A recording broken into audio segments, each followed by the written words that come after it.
Hello and welcome to On the Wrist. Today we'll be doing a review of my new Tudor Black Bay 58 in blue. I picked this watch up recently and it's barely left my wrist since. So in this video we'll do a full review of the watch, going over the technical specs, take a look at some shots on the wrist, and then we'll go over some of the more polarizing design features and wrap up with the MSRP and my closing thoughts.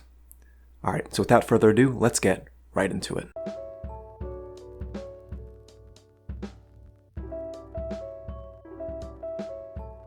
The technical specs will be pulling up on the left. So the diameter is 39 millimeters. It is 11.9 millimeters thick, fairly thin for a dive watch. It has a domed sapphire crystal.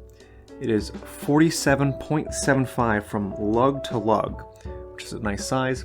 The lug width is 20 millimeters. It has 200 meters of water resistance, and it has this really nice unidirectional bezel that has a very satisfying click. The movement is the caliber MT5402, which is an in-house COSC certified chronometer grade movement. It has a 70-hour power reserve, and this does come with a 5-year warranty if you purchase it from an authorized dealer. It comes on either a bracelet or a fabric strap or a NATO style strap. The hands and indices are both loomed, as you can see there. And it has a screw down crown. Fairly plain case back here, but you're not really buying it for the case back, you're buying it for this absolutely beautiful blue color and the snowflake hand. Let's get a couple shots on the wrist. Here we have it on my 7¼ inch wrist. And going into trying this watch on, I thought 39 millimeters would be too small, but the 47¾ lug to lug really makes up in the presence. This is very, very comfortable. I've been loving the size of the watch, and I think it's just perfect for someone of a wrist my size. Let's check it out on leather. And here we have it on this brown leather strap as well. This is not the standard offering with this color Tudor. I believe this is more of the standard offering with the Black Bay, but I love the classic combination of tan and blue, so I picked this up instead of the blue strap. And as we get it on here, you can see it really great fit. I love the look of tan and blue, just really great color combination, very comfortable. And the Tudor strap is quite nice, but one thing that's interesting is that this strap, I'm on the second to last hole, and the buckle's all the way on this side. So one thing I kind of wish had been done is the proportions of the strap would be changed. So this side would be longer, because when I clasp it, feed it through, you can see that it's really only just touching this second ring here of leather, and it just proportionally looks kind of off. It does make it quite comfortable for this clasp, then sits really on the bottom of my wrist.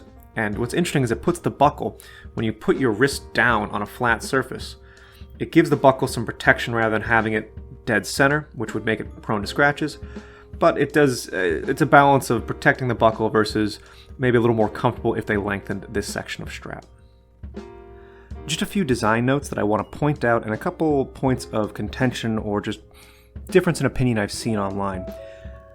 So the snowflake hands that you can see on the hour and the second hand there, I absolutely love. I think it's a gorgeous looking marker, but some folks aren't as enthused by this shape, so it's love it or hate it, but it's very stylistic of Tudor and unique to their brand. One thing that I found was interesting is the crown has a protective tube around it, so there's no protection from the case itself, but the crown juts out quite far, and what makes it nice is when you go to set it, it's very easy to screw and unscrew the crown, and this protective metal tube does provide some stability in case you hit something with the crown. One thing to think about too is also the rivets on the bracelet, or I guess the faux rivets on the bracelet. Again, stylistically, some people do not like it.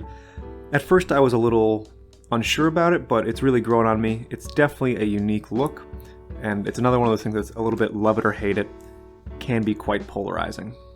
And you can see the bracelet does step down from the 20 millimeters down to about 16 there. And one more point I want to bring up is the hands, the hour, minute, and second hand appear to have a slightly different shade of lume than the indices. I've reached out to the authorized dealer and didn't get a response, and I haven't been able to find a definitive answer online. I suspect it's how it's supposed to be because it's distinctly the hands and not the indices that have this more yellowish hue. Let's see if we can get a little closer. You can see distinctly that the hands are a little more yellowish. This could be due to the application of the loom or the specific type of loom that they used. It's unclear. I can't find information online. It's just something that I've noticed and wanted to bring to your attention. MSRP for this watch is $3,800 on a bracelet, and it is $3,475 on either the leather strap or on the fabric strap, the NATO style. That is a hefty price tag and certainly puts this watch into the luxury watch category for me. Defining what the value is of a luxury watch is a bit strange, and it's worth a video onto itself, including how I value other watches to give context. When I get that video up, there'll be a link above as well as in the description below. But for me, what I love about this watch is A, the aesthetics. I love the design. I think every part of it is executed perfectly. I love that it has an in-house movement, 70-hour power reserve, chronometer grade, or chronometer certified, excuse me. And I think overall it doesn't fly. It flies a little lower under the radar than some other luxury watches, but it still really packs a punch as far as its visual presence and how it captures your attention when you look at it. But I'd love to know down in the comments below what you think.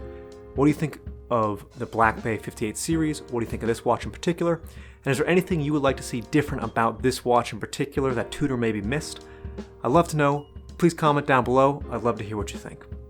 This has been On The Wrist. Thank you for watching.